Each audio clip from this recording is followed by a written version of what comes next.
truthfully, my first year at camp was brought there by Father. I had 2 priests come there, and I was just trying to think of who they were again. Now they come and want to know if I would like to cook for a boys' camp, because they're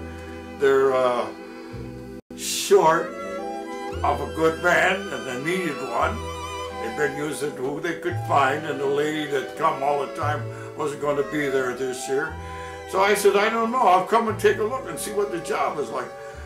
You know, I took that job. I shouldn't tell how it was, but I said to him, I don't know if I know how to cook for your boys' camp, but what I will do, I'll come for this tryout. I'll stay 1 month or 2 weeks if it's too much for you already. If you don't like me, tell me. I'll just go and you put somebody else in. If you like me, just say okay and I'll stay along. I lasted quite a while. You first got hired in 1954. Yeah. Do you remember what camp was like? Can you tell me what camp was like then? Oh, that was nothing there. There was nothing there? There wasn't even a decent baseball field there. I put the water lines in all the way down to where the horse barn is. We built the horse barn there. I built on the chapel that was there. I worked on the chapel. I built on the new priest building, the new ones that was there. Every time something getting done, they'd come and get me. Across the front, they wanted to put a white fence. And when I went there was no beach. It was just the waterfront there and that. There was no spiling in that dock. And I can tell you, after I put the dock in, I sunk all them spiling there. The deepest one there is 30, I think it's 29 feet. The chapel was built. Tell you little exercises there. We had that Paul Swantack square up. I never knew that he didn't know how to measure a square foot. What? The chapel's 4 inches longer on one side than it is the other. Everybody don't know that, but they will now. The sweet, sweet memories you gave me, you can't beat the memories you gave me. For me, camp was a place that I had to fill my fill of love to make boys happy and see mothers come and cry. If you ever hear of a mother looking and crying, I said, what are you crying for?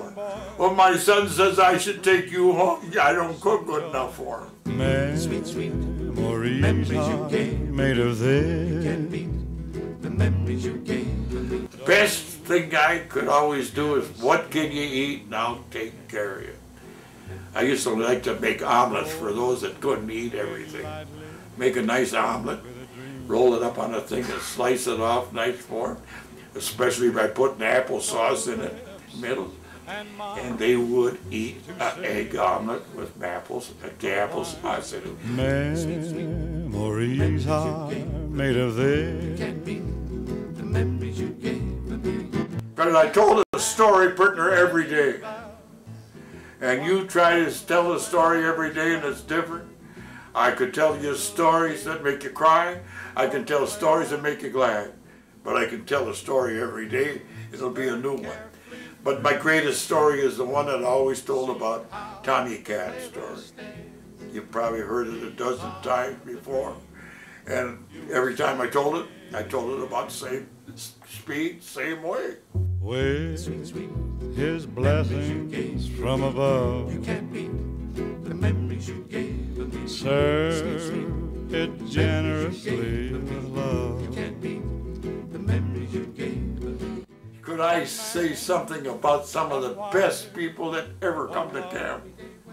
Were the mothers that brought their boys there and left their boys there and trusted them with us, because no matter how much they cried, they didn't come and take them back home. That's what I liked about the mothers. Memories are made of this. Oh, the first time I made baked Alaska. Well, I can tell you what, it was the first closing party I had. I made baked Alaska. I never missed a meal. I was there to please a lot of the boys because I was the first one who ever wanted to put ice cream in in the oven and baked it. They couldn't believe it, but there it was on the table. Hot ice cream to eat. My Father Hubble was a big man then. And I told him, I says, well, tonight you come in, we'll have baked Alaska for you. That was it. That was the closing party night, see? You come up to see the closing of the camp. He said to me, after I didn't know what baked Alaska was, but they kept asking me, fish for dinner tonight? I'd like to know how many boys I ever fed that didn't like it. I couldn't find one while I was there.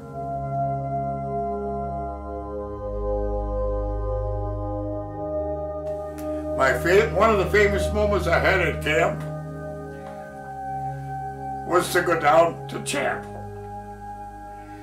After you're all through cooking and everything or that, and you got a few minutes, go down to chapel and visit the new chapel. I loved it. Well, the old chapel was good, but I loved it when I got the new chapel. And I could go there, and I could be just in private like and say a rosary. And during the rosary, there's nothing like making meetings with the Blessed Mother, and all our children's got to learn from her what a Hail Mary is about. And I hope that we can all learn a good Hail Mary. I went to confession once, and the Father says, today you'll have to say only one real good Hail Mary. I'm yet today trying to say that real good. Can you help me? Could you open up your heart and say one that will make you know that the Blessed Mother heard you? It's hard to do, to say one real good one.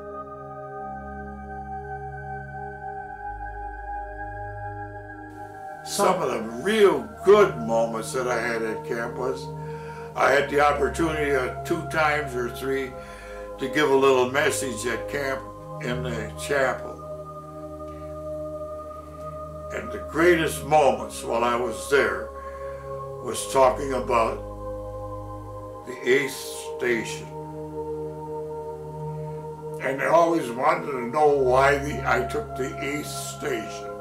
The 8th station was because that's where Jesus told everybody to pray. Don't cry for him, don't do nothing for him. Do everything for yourself. Pray for yourself, eat for yourself, cook for yourself. Do everything you do for yourself. And be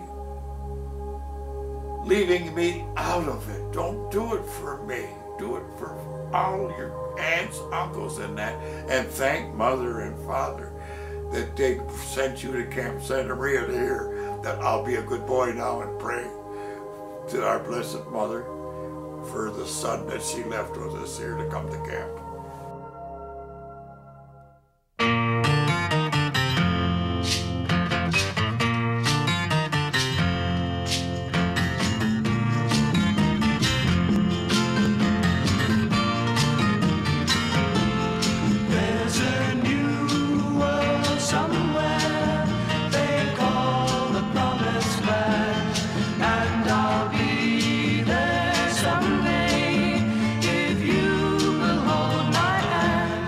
Think the Tigers will win the division this year?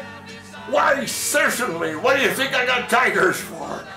They're going to not win the division. They're going to win it all. I play for that every year. I always say my camping boys never believed in the Tigers too much, but my liking the Tigers, especially Greenberg, and we had about 3 of them that could hit home runs, but Greenberg was one of the better ones. Well, we got something going to play ball for us again this year. I often wondered, did we raise a boy at camp that went to the game and got to play? My byword was, you Huckleberry. I said that a million times and I wanted it back and I couldn't get it. They wanted to keep to be a Huckleberry. But I'm going to keep on going, to keep on letting you know that camp is the most outstanding place I've ever been in my life. I could never get lonely or lonesome at camp. Why? something to do, something to see. And here comes another flock of people. Brown bread Madigan. I wonder if he's going to be there. I know the Campbell boys were good there. We had a bunch of them. There's 4 or 5 of them, isn't there? Greg is still one of the chiefs, isn't he? There's a sticker. I had to leave till I couldn't stick around anymore going there. I was going to come up and have a cup of coffee with somebody, but coffee is all over, so I didn't have to go. I wish I could get back to camp before the life of my style of age is over. Maybe this summer yet I'll be there to see you. And if I do, I'll have a story for you that will make you wonder why. I still need you there beside me.